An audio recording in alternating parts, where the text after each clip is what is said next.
My birthday party was held at an upscale restaurant, but when I arrived, there was no seat for me. My mother said, "Go to the pub across the street. It suits you better," and everyone laughed. I cut ties with my family, but, the next morning, they looked at the newspaper. The doors of the upscale hotel swung open, and I was greeted by the luxurious light of an opulent chandelier. In the entrance, elegantly dressed people gathered with women in glittering dresses engaging in graceful conversations. The moment I laid eyes on this scene, I felt a small pang in my chest. I was supposed to be the main person of this party, yet I could feel no warmth of celebration for my presence anywhere in this place. It was my 30th birthday. My family had invited me saying, since it's a special occasion, let's celebrate it grandly, and I had decided to meet them after a long time. We had been estranged for a while, but I thought it might not be so bad to be celebrated by my blood-related family. However, I was naive. As I stood in front of the reception, the staff member looked me up and down. "Are you on the guest list?" he asked with an expression as if he were looking at someone out of place. I confidently stated my name. However, he looked puzzled. "Please wait a moment, miss," he said. While I waited, puzzled myself, my mother Maggie and my sister Christina eventually appeared. They were dressed up and wore the smiles of upper-class ladies, but their expressions slightly clouded over when they saw me. "Oh, Isabella, you're here," they said. "It's been a while," they said, but there was a subtle coolness in their voices. "But there's no seat for you, Isabella," they continued. "What? What do you mean?" I was in disbelief. My mother continued without breaking her smile. "The party reservation was made quite some time ago, and it's too late to add a seat now. Why don't you have a meal at a pub nearby? Isn't that a good idea?" I was taken aback. A pub? Was this a joke? I was supposed to be the main person of this party. True, I had kept some distance from my family, but I was still supposed to be invited by them. Seeing my expression, Christina shrugged. "Well, you work at a pub, right? It might be more comfortable for you there," she said, her tone clearly contemptuous. I tried to say something, but no words came out. They just saw me as the sister who works at a pub. "Don't take it the wrong way, Isabella. It's just that there's a place that suits you," my mother said with a kind voice, but the thorn in her words pierced my heart. It was as if they were saying I didn't belong there. My vision blurred slightly. Frustration, sadness, and anger all mixed together and choked up in my throat. Yet, I just smiled. "I got it. Sorry to have bothered you," I said. I turned on my heel. They looked almost relieved. Without looking back, I left the hotel. The cold night air caressed my cheeks. The bright lights of the party venue faded into the distance. As I walked, I thought back on my life. From childhood, I had been the daughter who couldn't make the grade in my mother's eyes. My sister was academically excellent, sociable, and the pride of the family. I loved baking, but that was considered just a hobby. Yet, my father was different. He always said my cakes were delicious and ate them with joy. He smiled proudly every time I got better at baking. However, he passed away from an illness when I was 12. Before I could recover from the loss of my father, my mother remarried. My stepfather showed little interest in me, favoring my sister instead.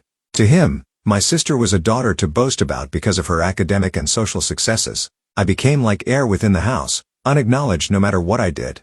Still, I wanted their recognition and kept striving tirelessly, but no matter how much I tried, I never appeared successful in their eyes. Nevertheless, I continued on my own path. After graduating from a vocational school, I left home, stopped communicating with my family, and began my apprenticeship at a 3-star restaurant in France. I had always been passionate about baking and studied pastry, but I felt the need to learn authentic techniques in France. It was lonely and challenging at first, not understanding the language and being in a foreign land, but I honed my skills and continued to challenge myself.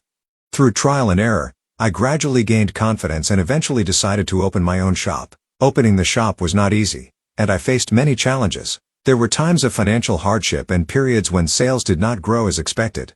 However, I never gave up. My passion for baking and the experience I gained through trial and error supported me, and gradually more customers came, and my reputation grew.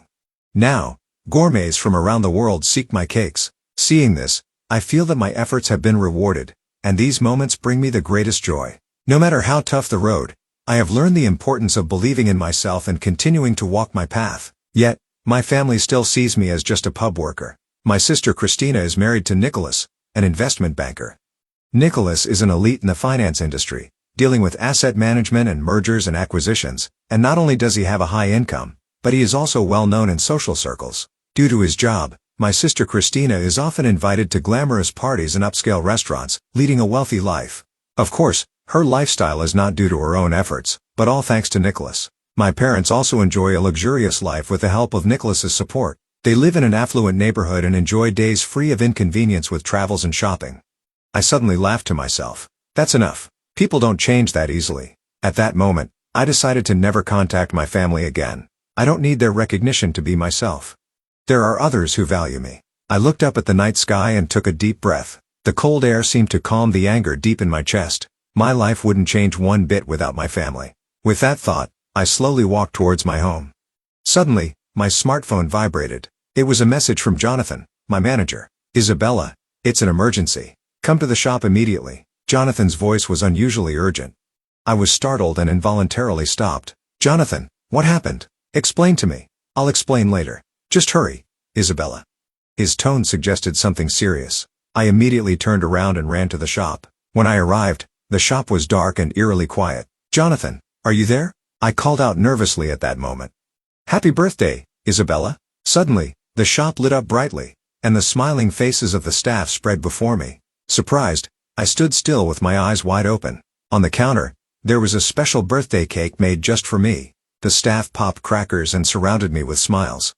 Happy birthday, Isabella. Congratulations on turning 30. This is our way of saying thank you for all you do, Isabella. The warm words from everyone filled my heart.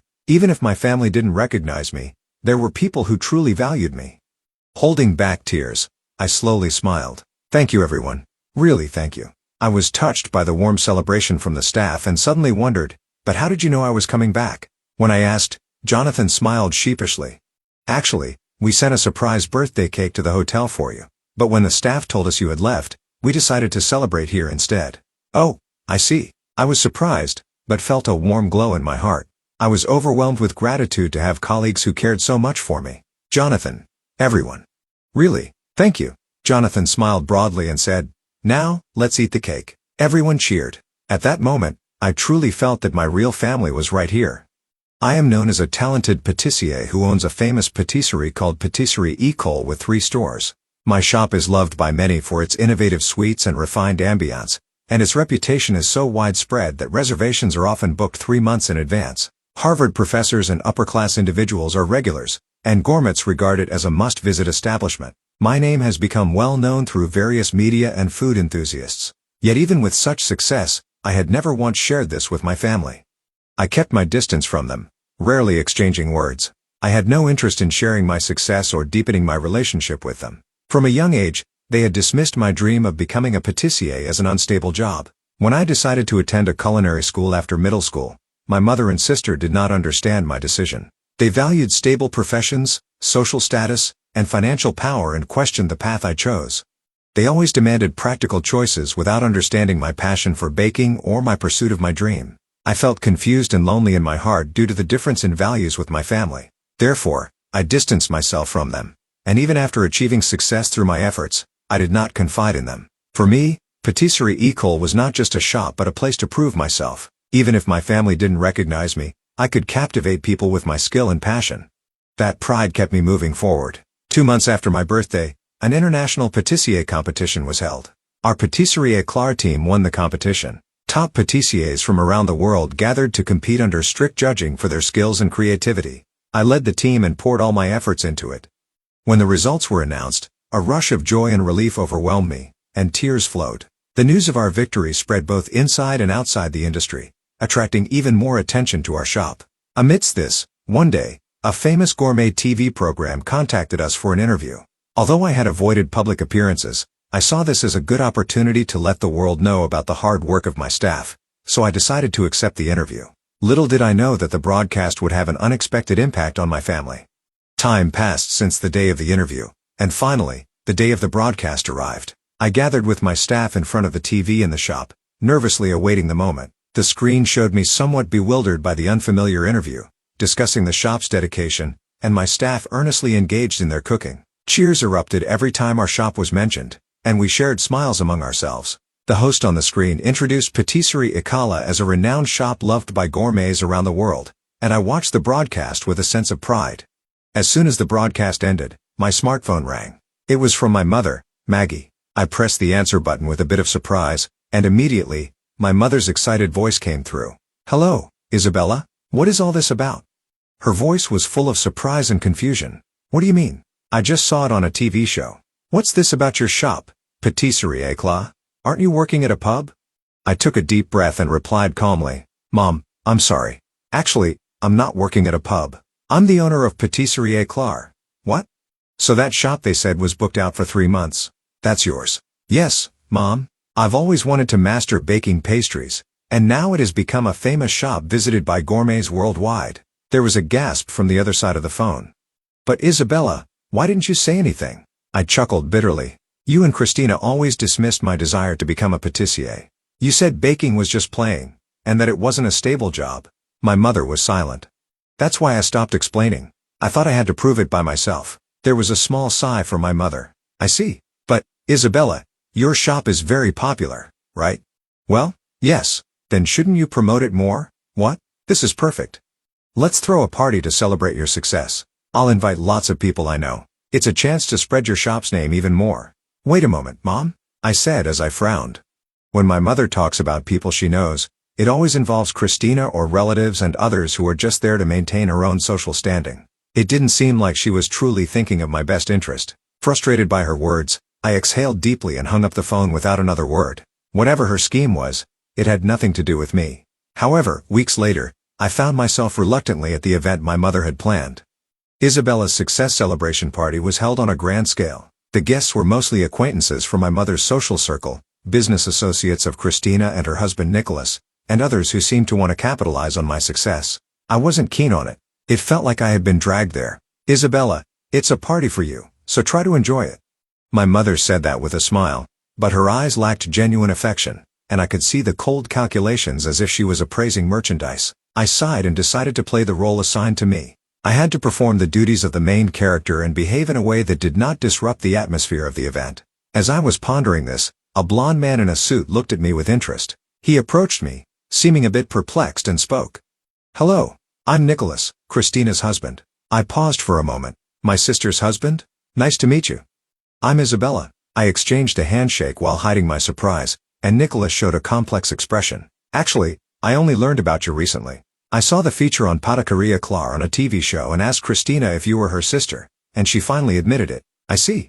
I responded with a dry smile. I thought she was an only child since you weren't at our wedding, but I was surprised when I saw the TV show to have such a successful sister. So my sister had been hiding my existence. My sister wanted to pretend I didn't exist. To her, having a sister who aspired to be a patissier was probably an embarrassment. I didn't hear it that way. Nicholas furrowed his brow, looking troubled. Nevertheless, your desserts are incredible. They're all so delicate and beautiful, almost like works of art. Thank you. But honestly, I didn't want to come to this party. I figured as much. Nicholas chuckled softly. Still, the fact that you came means you haven't completely given up on your family, right? I was at a loss for words. Indeed, if I had intended to cut ties completely, I wouldn't have shown up at the party at all. Let's see how this goes, I said, smiling ambiguously as I gently gripped the dessert knife in my hand. Within my family, I had always been a surplus presence, but now, things are different. I had made it this far on my own strength, and no matter how Christina treated me, I'm now living with pride. After being freed from the stifling party, I was finally able to return home. Reflecting on the uncomfortable time at the glamorous venue, I sighed. Indeed, the distance between me and my family was not easily bridged. A few days later, I received a call from Christina. Isabella, I want to celebrate a friend's birthday at your shop. You'll prepare a special seat for us, right? I was surprised by her sudden request. My sister, Christina, who had always denied my existence, was trying to treat me as a sibling, but it was clear that this was not a genuine approach. Christina, I'm sorry, but we're fully booked that day. I politely declined. However, Christina did not give up. What? But we're family, right? Can't you make an exception, please? It's for a very important friend. My shop's policy is to treat all customers equally. I explained. Her tone became slightly colder. I see. Then, I'll ask for another day. Although she backed down that time, Christina repeatedly asked for special seating and VIP treatment afterward. Isabella, can't you reserve the entire cafe space for us? I'm bringing a group of investors' wives who know my husband. Could you prepare a special dessert set just for that day? Each time, I continued to refuse. I had no intention of giving special treatment just because we were family. Moreover, I felt a strong discomfort with Christina using my shop to conveniently improve her social standing. I had continued to pursue my dream and had built up this restaurant as a result. I could not sacrifice my principles or the way I conducted my business to meet my family's expectations. One day, after closing the restaurant, Nicholas was waiting outside. "I need to talk to you, Isabella," he said, his expression serious. "Isabella, let me ask you something. What do you think about Christina? What about her? You know she's trying to use your shop. Right?" "What?" I was surprised. Nicholas had suspected it. "Christina told me she was supporting you because you're family, but actually, she just wants to use you for her own image." I nodded quietly. It's always been like that, denying my dreams while treating me like family only when it suited her. If I hadn't been successful, there wouldn't have been such a party. Nicholas sighed. "I didn't know that side of Christina until I married her. But meeting you, I've come to understand her true nature." "Nicholas." "Isabella, I can't take it anymore. I now understand why you weren't acknowledged as family. She always judges people based on what value they have for her." His words made the feelings that had been sinking in my heart quietly surface. "Nicholas, are you thinking about divorce?" "To be honest, I've already decided." Nicholas looked at me slowly. "If I hadn't met you, I might have never realized this, but seeing your success, I've come to realize that life isn't about being controlled by someone else, you know." As I listened to his words, I felt a slight sense of salvation. It was several months later when I heard that Nicholas and Christina's divorce had been finalized. I wasn't particularly surprised when I heard the news. From what Nicholas had said that day, I had known that this was inevitable. However, what surprised me more was the subsequent change in my family. Once the divorce was finalized, Christina could no longer maintain the elegant lifestyle she had built up. Depending on his income and social status, the divorce marked the beginning of her downfall. Moreover, my parents were also pushed into a financially difficult situation. Although they had lived a wealthy life, it was only sustainable with Nicholas's support. When the support ceased following the divorce, their savings quickly diminished. One day, I received a call from my mother after a long time. "Isabella, please, I need to talk to you." I hesitated but decided to meet her in person. At the cafe where we met, my mother and sister looked like completely different people from before. They who had worn luxury brands were now in simple clothes and looked utterly exhausted. "It's been a while, Mom, Christina," I said, and both my mother and sister averted their eyes in apparent shame. "Isabella, I'm truly sorry about everything." My mother started quietly. "When you said you wanted to be a patissier, we looked down on you, but now, I finally understand just how much effort you've put in." Christina continued, "I also regret denying your dreams. It's too late to ask for forgiveness now, isn't it?" I stared at them intently. I'm not generous enough to forgive people immediately just because I received an apology. Both my mother and sister Christina slumped their shoulders. "However," I continued, "but, you know, I always wanted you to understand. A person's worth isn't determined by their financial wealth." My mother and sister listened silently. "When I pursued being a patissier, you dismissed it as unstable or a trivial job, but I think anyone who takes pride in their work is respectable, regardless of the job. On the other hand, those who rely solely on others without trying to live on their own might be truly impoverished. Don't you think?" My mother nodded quietly, and Christina bit her lip. Later, I heard that Christina had started working as a waitress at a diner. Initially confused, she began to understand the meaning of living on her own through her busy daily work. My mother also decided to work as a cleaner along with my stepfather. By doing the work they had previously left to servants, they seemed to finally understand the value of labor. Seeing them like this lightened my heart a little. I hadn't completely forgiven them. But if my family was acknowledging their mistakes and trying to move forward, I wanted to watch over them. The bonds of family can be broken in a moment, but repairing them takes time. Still, we would slowly build a new relationship. A few months later, I visited the diner. Seeing my sister Christina working confidently, I was surprised. She was like a different person, working with pride. That sight made me feel something. And one weekend at a diner where the family gathered, I softly said, "Next time, let's have dinner at my place. I'll bake a cake. What do you think?" The moment I uttered those words, I felt a warm atmosphere flow through us. Although it was gradual, we were slowly reclaiming our family bond.